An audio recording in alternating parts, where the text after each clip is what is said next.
చెయ్యి వేసి బొట్టు పెట్టినా, తాళి బొట్టు మెడను కట్టి బొట్టు పెట్టినా, తల మీద చెయ్యి వేసి బొట్టు పెట్టినా, తాళి బొట్టు మెడను కట్టి బొట్టు పెట్టినా, సన్ని కళ్ళు తొక్కినా సప్త పదులు మెట్టినా, సన్ని కళ్ళు తొక్కినా సప్త పదులు మెట్టినా, మనసు మనసు కలపడమే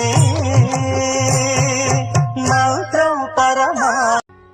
వధువేవో అలమేలు వరుడట శ్రీవారు, మనువాడి కలిసారు చెలిమి కలిమి ఒకరికొకరు. ఈ జంటను దీవించగా దేవతలందరి నోట పలికిన చల్లని మాట శతమానం భవతి.